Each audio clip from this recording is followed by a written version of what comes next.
just a poor young boy, a childhood with no love or joy. That's where I used to live, in the bottom flat on the right. You struggled all those years in double pay. Very touching. Touching memory. Life was tough and cruel, forced to go to private school, and live on scraps of bread with duck pate.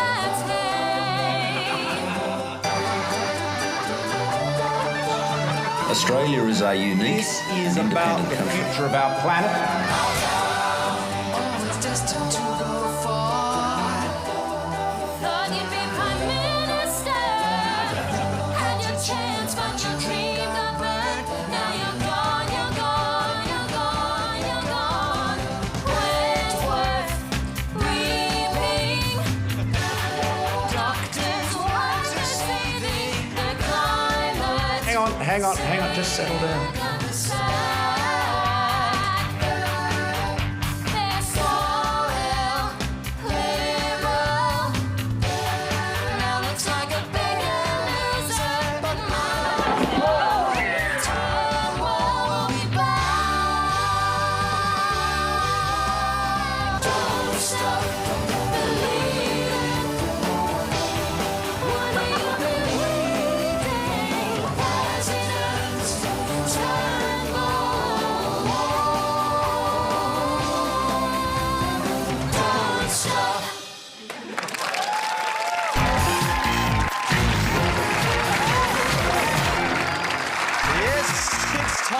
Check in once again with how the election is unfolding online. And you can tell an awful lot about the state of the election simply by going to Google. Yeah, forget your polls. If you want to know who Australians are interested in, just look who gets the most search hits on Google. For instance, according to Google, looks like it'll be Prime Minister Bieber. And if we add one more search term, bearing in mind that this is only searches conducted by Australians, it looks like the Governor-General might be swearing in Prime Minister Porn. It's a landslide. But as useful as Google stats are to completely depress you, if you really want to learn about politicians, you need to go to Facebook. We've had the Pacific solution, of course, and we've all heard about the Timor solution.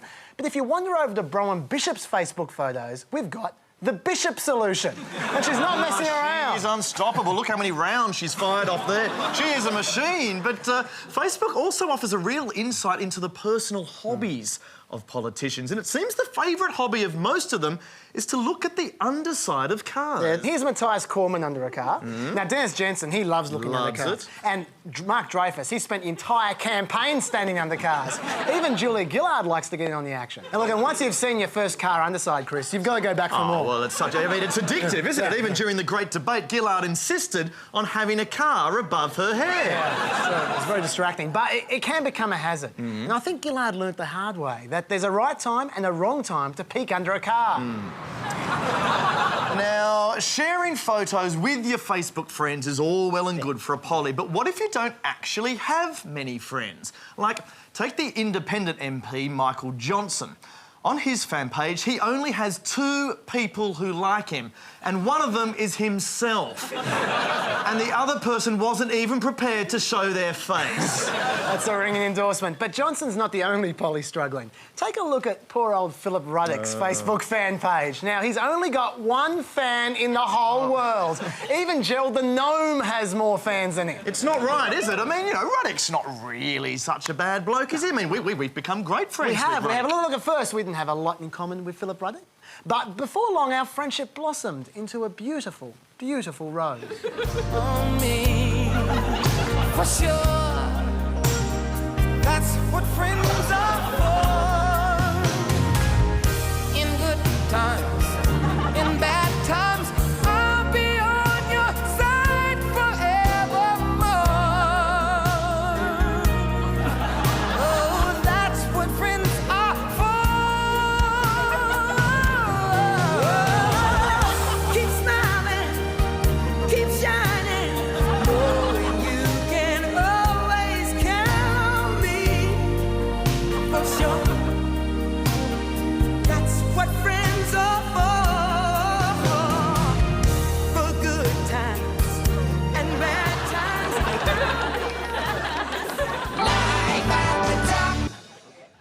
taon yung mga ngama. Mapoy. Kung ay muka live pare kada Miriam, Telstra wal tong ni kung kaya yon broadband national network. Paman alam mo ta kanya tumuro lemrong nerpor ko dia kwango onin na kon lemrong nambon. Yu pare na kon ni ngara ngama kada wa ngati kaydi yuria ka ngay ngoni barkon. Pare na kon warang li ship clip tundirpan yu wal jara ngoni na kon apa kay janama. Yur bayangon wal ngole ngone gal kor. Pele ngone yul ngona rom. Pila mo kana kon limurtu jama. Kuan termalanya klip na kun limurtu punjama bujikit kar. Are na kon ngone mar ngamatir na pele na kon wal jama mar man ko ga na mirom. Now, of course, in the recent FIFA World Cup, everyone was captivated by Paul the Octopus, who successfully predicted the outcome of every single German game in the tournament and then tipped Spain to win the final as well. Yeah, that's right. And we actually put in a word with Paul's people this week to see if we could get the Octopus to predict the federal election result. And this is quite interesting. He actually predicted that Spain would win. So I'm not quite sure what to make of that. I'm a bit confused. But so instead we thought we'd try a bit of a psychic prediction of our own. Now, sadly, we don't have our own octopus, but we do have an octo-mum. You might recall Nadia Suleiman, who was the woman who famously gave birth to octuplets last year. She joins us live by satellite from America. Nadia, good evening. Good evening, how are you? I'm not too bad. So what's your big prediction, Gillard or Abbott? I would think Gillard. Well, there you have it. The psychic Octomum calls it for Gillard. Please thank the Octomum! But look, you know, just to be doubly sure, we've got Andrew by an aquarium tank over there. Do we have a psychic octopus now, Andrew? No octopus, I'm afraid. But look, I do have the next best thing. This is a miniature figurine of Harold Holt. And look, what I'll do is I'll pop the psychic Harold Holt into the tank, and whichever leader he floats down gently towards will win the election. All right, are we ready for Holt to swim? All right. 1, 2, 3, swim!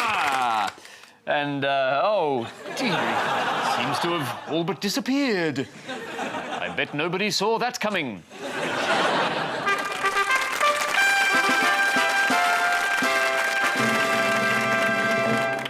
Yes, time once again for the Mal Award, awarded to the candidate who causes the most campaign carnage. Yes, and this week it goes to the man who this week cast a very long shadow over the ALP campaign. He's, of course, that former Labor leader whose volatile antics and seething bitterness threatens to compromise Gillard's whole re-election. No, it's not Mark Latham this week's Mal Award goes to Kevin Rudd, a man who was called on to cooperate in a simple photo opportunity designed as a sort of kiss and make up session with Julia Gillard. Yeah, the stakes of this meeting were incredibly high for Labor, but having agreed to turn up, Rudd then undercut the whole thing by refusing to even look Gillard in the eye once. So, for botching Labor's most important media event of the week, Kevin Rudd takes out this week's Mal Award. Kevin, you can't win the Prime Ministership, but you've won the Mal. Can you quickly look me in the eye, though, Kevin? I'm not Julia. Julia's not Julia Bishop. You can look her in the eye. Tell him you won the Mal in Chinese. Kevin, can you take the award? I don't want to approach you from behind. I know you're a bit nervous about that.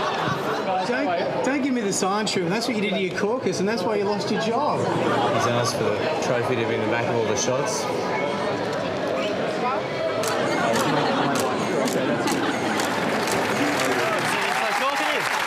right, now it's time for us to clear out and make way for Late Line.